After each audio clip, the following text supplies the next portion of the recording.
Bạn có biết Ngô Quyền và chiến thắng Bạch Đằng 938 chấm dứt hơn 1.000 năm Bắc thuộc?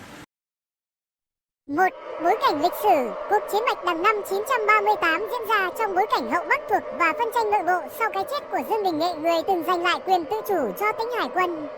Một viên tướng phản bội là Kiều Công Tiễn giết Dương Đình Nghệ, nắm quyền ở thành Đại La, Hà Nội. Đối mặt với nội loạn và nguy cơ nhà Nam Hán, Trung Quốc viện binh, Ngô Quyền, con rể Dương Đình Nghệ, quyết định hành động để tự bảo vệ đất nước. 2.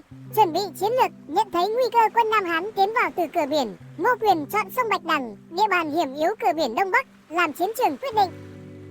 Ông và các tướng lĩnh huy động lực lượng dân binh và quân thủy binh, thu thập hơn 3.000 cọc gỗ nhọn vịt sắt đóng ngầm trên một đoạn dài ở cửa sông nhằm tạo trận địa phục kích. Trận địa này được bố trí sao cho khi thủy triều lên thì cọc chìm, đánh lừa đối phương, khi thủy triều rút thì bãi cọc nổi lên chặn đường thoát của tàu thuyền địch. 3. Diễn biến trận đánh năm 938. Theo cách ghi của Đại Việt Sử Ký Toàn Thư diễn ra mùa đông tháng 10, quân Nam Hán do Hoàng Tháo, con trai vua Nam Hán là Lưu Cung, chỉ huy vượt biển tiến vào vùng cửa sông. Ngô Quyền dùng thủy quân nhỏ nhẹ khiêu chiến, giả vờ rút chạy để dụ quân Nam Hán tiến sâu vào trận địa cọc ngầm. Khi thủy triều rút, đội quân Nam Hán bị tuyệt thế, thuyền mắc cọc, không thể cơ động, bị tấn công bởi quân mai phục từ hai bờ và thủy quân nhẹ của Ngô Quyền.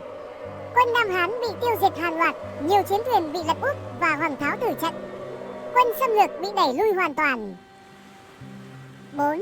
Ý nghĩa lịch sử. Chiến thắng Bạch Đằng năm 938 là một trong những mốc son quyết định trong lịch sử Việt Nam vì nó chấm dứt hơn 1.000 năm Bắc thuộc và mở ra kỷ nguyên độc lập lâu dài cho đất nước. Ngô Quyền sau đó lên ngôi, xưng vương, bỏ chức tiết độ sứ phong kiến phương Bắc, tái lập chính quyền độc lập và đóng đô ở Cổ Loa, Đông Anh, Hà Nội.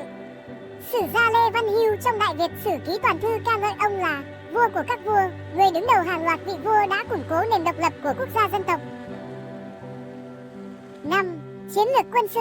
Theo các học giả và khảo cứu quân sự, ý đồ cắm cọc thủy triều tại Bạch Đằng là một cách đánh độc đáo và sáng tạo, được ghi chép chi tiết trong sử liệu, thể hiện cả sự hiểu biết địa lý và nghệ thuật tác chiến linh hoạt của Ngô Quyền. Việc phối hợp hiểm yếu sông nước với thời gian thủy triều cao thấp khiến đối phương rơi vào thế bất lợi và bị động, từ đó bị tiêu diệt. Đây cũng là trận chiến thủy chiến được đánh giá là đỉnh cao nghệ thuật quân sự của chiến tranh Đông Nam Á thời Trung Đại. 6. Sau chiến thắng, Ngô Quyền xưng vương, mở ra triều đại Ngô, chấm dứt giai đoạn Bắc thuộc lần thứ 3 trong lịch sử Việt Nam.